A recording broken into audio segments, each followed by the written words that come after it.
రేపు చివరి శ్రావణ మంగళవారం ఏకాదశి ఆరుద్ర నక్షత్రం. ఇలాంటి రోజు ఎప్పటికీ రాదు. ఈ నెల ఆగస్టు 19వ తేదీన ఎన్నో శుభయోగాలు ఏర్పడబోతున్నాయి. ఇలాంటి అద్భుతమైన రోజు ఎప్పటికీ రాదని మన వేద పండితులు చెబుతున్నారు. ఎందుకంటే ఏదైనా ఆగస్టు 19వ తేదీ చివరి శ్రావణ మంగళవారం వచ్చింది. ఈ శ్రావణ మంగళవారం నాడు ఏకాదశి కలిసి రావడం, అలాగే ఆరుద్ర నక్షత్రం ఏర్పడడం చాలా విశేషం. కాబట్టి ఇంతటి శక్తివంతమైన ఏకాదశి రోజున వెంకటేశ్వర స్వామిని, లక్ష్మీదేవిని పూజిస్తే మీ కుటుంబానికి అపారమైన సంపదలు కలిసి వచ్చి ఈ సంవత్సరం అంతా మీ కుటుంబానికి అష్టైశ్వర్యాలు కలుగుతాయి. ముందుగా ఈ వీడియోని ఎవరైనా మొదటిసారి చూస్తున్నట్లయితే లైక్ చేయండి ఫ్రెండ్స్. ఈ నెల ఆగస్టు 19వ తేదీన చివరి శ్రావణ మంగళవారంతో ఏకాదశి ఏర్పడింది. ఆరుద్ర నక్షత్రం కూడా ఏర్పడబోతుంది. కాబట్టి ఈ రోజున ప్రతి ఒక్కరూ తప్పనిసరిగా ఇంట్లో దీపారాధన చేసుకోవాలి. ఎందుకంటే ఈ రోజున చేసే పూజలకు జన్మజన్మల అదృష్టం కలిసి వస్తుంది. సకల శుభయోగాలు కలుగుతాయి. శ్రావణ మంగళవారం అంటేనే మంగళ గౌరి వ్రతాన్ని చేసుకుంటారు. కాబట్టి ఈ శ్రావణ మాసంలో ఇప్పటి వరకు మంగళ గౌరి వ్రతాన్ని చేసుకొని వారు ఈ చివరి శ్రావణ మంగళవారం నాడు మంగళ గౌరి వ్రతాన్ని చేసుకోండి. ఇక ఏకాదశి సందర్భంగా ప్రతి ఒక్కరూ తప్పనిసరిగా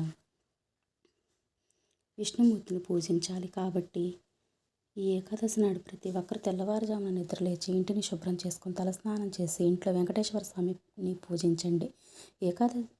ఏకాదశి పూజను ప్రారంభించే ముందు ఆడవారు కాళ్ళకు పసుపు రాసుకొని కుంకుమ బొట్టు పెట్టుకొని పూజా గదిలో ఒక చిన్న ముగ్గు వేసి ఇంట్లో దీపారాధన ప్రారంభించాలి. మీ పూజ గదిలో ఉన్న వెంకటేశ్వర స్వామిని, అలాగే లక్ష్మీదేవిని గులాబీ పూలతో కానీ మల్లెపూలతో కానీ నిండుగా అలంకరించుకోండి.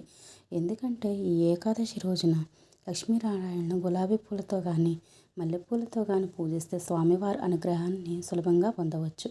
అదేవిధంగా తులసి దళాలంటే వెంకటేశ్వర స్వామికి మహాప్రీతి. తులసి మాలతో కూడా వెంకటేశ్వర స్వామిని పూజిస్తే మంచిది. ఆయన ఆశీర్వాదంతో కోరిన కోరికలన్నీ సర్వతమే నెరవేరుతాయి. ఏకాదశి అంటేనే చాలా విశేషం. అయితే వెంకటేశ్వర స్వామికి చాలా ఇష్టమైన దీపాలలో పిండి దీపం ఒకటి. కాబట్టి ఏకాదశి రోజున పిండి దీపాలు వెలిగించి వెంకటేశ్వర స్వామిని పూజిస్తే మీ కుటుంబానికి భోగభాగ్యాలు కలుగుతాయి. బియ్యం పిండిలో 2 ప్రమిదలు తయారు చేసి స్వామివారి ముందు వెలిగించండి. పిండి దీపాలు వెలిగించలేని వారు మట్టి ప్రమిదలో కానీ విత్తడి కుందుల్లో కానీ దీపారాధన చేసుకోవచ్చు. అలాగే ఆవు నెయ్యితో దీపారాధన చేస్తే కూడా చాలా మంచిది. ఇక వెంకటేశ్వర స్వామికి నైవేద్యంగా బెల్లం, పానకం, అలాగే వడపప్పు నివేదించండి. లేదా ఒక చిన్న బెల్లం ముక్క నివేదించినా సరిపోతుంది. అయితే దేవునికి సమర్పించే నైవేద్యం పక్కనే ఒక మంచినీళ్ళు గ్లాసును కూడా పెట్టుకోవాలి. అప్పుడు మాత్రమే మీ నైవేద్యాన్ని దేవుడు స్వీకరిస్తాడు. కాబట్టి ఏ పూజ చేసినా సరే నైవేద్యంతో పాటుగా మంచినీళ్ళ గ్లాసును కూడా పెట్టుకోవాలి. ఇక గోవిందనామాలు చదువుతూ వెంకటేశ్వర స్వామిని పూజించండి. అలాగే ఈ ఏకాదశి రోజున ప్రతి ఒక్కరూ తప్పనిసరిగా ఓం నమో నారాయణాయ అనే మంత్రాన్ని, భగవతే వాసుదేవాయ అనే మంత్రాన్ని 21 సార్లు కానీ 108 సార్లు కానీ జపించాలి. చివరిగా స్వామివారికి హారతి సమర్పించి ఒక కొబ్బరికాయను పగలగొట్టి తలపైన అక్షంతలు వేసుకొని మీ పూజను ముగించుకోవచ్చు. అయితే విశేషంగా ఏకాదశి నాడు ఉపవాసం ఉంటే చాలా మంచిది. ఎందుకంటే మన శాస్త్రాల ప్రకారం ఏకాదశి రోజున ఉపవాసం ఉంటే అశ్వమేధ యాగం చేసేంత పుణ్య ఫలితం లభిస్తుందని, ఐశ్వర్యాలు ఆయురారోగ్యాలు కలుగుతాయని నమ్మకం. ఉదయం అంతా ఉపవాసం ఉండి సాయంత్రం చంద్రుడిని చూసి ఉపవాసాన్ని విరమించుకొని అదేవిధంగా ఈ శ్రావణ మంగళవారం నాడు అమ్మవారి పటం ముందు కూర్చొని లలిత సహస్రనామం పఠిస్తూ కుంకుమతో అర్చన చేస్తే ఆడవారికి దీర్ఘసుమంగళి యోగం, అలాగే మీ భర్తకు అదృష్టం, ఐశ్వర్యం కలుగుతాయి.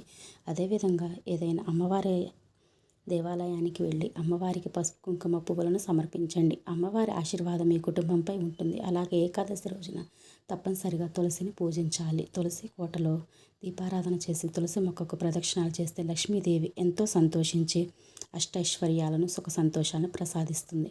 అదేవిధంగా మీ ఇంటికి ఉన్న నిర్దిష్ట సమస్యలన్నీ తొలగిపోయి మీ ఇంట్లోకి దైవశక్తులు ప్రవేశించాలంటే ఈ ఏకాదశి నాడు కర్పూరం పైన 2 లవంగాలను పెట్టి మీ ఇల్లంతా ఆ కర్పూరం పొగను వేయండి. ఇలా చేయడం వల్ల మీ ఇంటి ఉన్న అష్టదరిద్రాలు తొలగిపోయి మీ ఇంటికి మంచి రోజులు ప్రారంభమవుతాయి. అలాగే ఈ ఏకాదశి రోజున తప్పనిసరిగా ఏదైనా విష్ణుమూర్తి దేవాలయానికి వెళ్ళి దేవాలయంలో నెయ్యి దీపం వెలిగించండి. నెయ్యి దీపం వెలిగిస్తే ఆర్థిక సమస్యలు, అప్పుల సమస్యలు తీరిపోతాయి. అలాగే విష్ణుమూర్తి దేవాలయానికి వెళ్ళి వెంకటేశ్వర స్వామికి తులసి మాలను సమర్పిస్తే ఎన్నో శుభ ఫలితాలు కలుగుతాయి. అయితే మన జ్యోతిష్య శాస్త్రాల ప్రకారం ప్రతి మంగళవారం రాహుకాల సమయంలో అమ్మలగన్న అమ్మ ఆ దుర్గమ్మ భూమి భూమిపై తిరుగుతూ ఉంటుందట. కాబట్టి ఈ చివరి శ్రావణ మంగళవారం నాడు రాహుకాల సమయంలో రాహుకాల దీపాలను వెలిగిస్తే మీ ఎంటుకున్న కష్టాలన్నీ తొలగిపోయి దుర్గమ్మ ఆశీర్వాదంతో విపరీతమైన ఐశ్వర్యం ప్రాప్తి కలుగుతుంది. రాహుకాల దీపం అంటే నిమ్మకాయ దీపం. నిమ్మకాయతో వెలిగించే దీపాలను రాహుకాల దీపాలు అంటారు. శక్తి స్వరూపిణి అయిన పార్వతీదేవికి నిమ్మకాయలంటే చాలా ఇష్టం. అమ్మవారి దేవాలయంలో మాత్రం ఈ నిమ్మకాయ దీపాలు వెలిగించాలి. దేవాలయాల్లో ఈ నిమ్మకాయ దీపాలను వెలిగించలేని వాళ్ళు మీ ఇంటి ముందున్న తులసి కోట రాహుకాల దీపాలను వెలిగించవచ్చు. చివరి శ్రావణ మంగళవారం, అందులోనూ ఏకాదశి తిథి నాడు రాహుకాల దీపాలను వెలిగిస్తే ఇక మీ జన్మ ధన్యమైపోయినట్లే. మీ కుటుంబం అంతా ఆయురారోగ్యాలతో తరతరాలు తరగని ఐశ్వర్యంతో నిండిపోతుంది. కాబట్టి ఈ శ్రావణ మంగళవారం నాడు మధ్యాహ్నం 3 నుండి 4:30 వరకు రాహుకాలం ఉంటుంది. ఈ సమయంలో ఏదైనా అమ్మవారి దేవాలయానికి వెళ్ళి అమ్మవారి దేవాలయంలో నిమ్మకాయ దీపం వెలిగించండి. అమ్మవారి దేవాలయానికి వెళ్ళి ముందుగా గుడి చుట్టూ ప్రదక్షిణాలు చేసి అమ్మవారిని దర్శనం చేసుకొని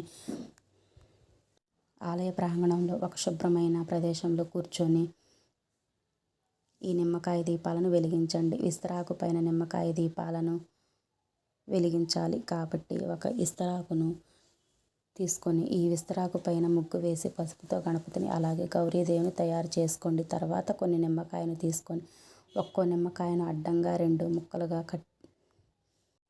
కోసి నిమ్మకాయలో ఉన్న గుజ్జు మొత్తం తీసి అందులో నువ్వుల నూనె కానీ ఆవు నెయ్యిని కానీ పోసి 9 నిమ్మకాయ దీపాలను వెలిగించాలి. ఈ విధంగా నిమ్మకాయ దీపాలను వెలిగిస్తే మీరు కోరిన కోరికలన్నీ తిరగకుండానే వెంటనే నెరవేరుతాయి. ఈ వీడియో మీకు నచ్చినట్టయితే ఎండ్ వరకు చూసి లైక్ చేసి అలాగే కొత్తగా చూస్తున్నట్లయితే సబ్స్క్రైబ్ చేసుకోండి ఫ్రెండ్స్. Thank you.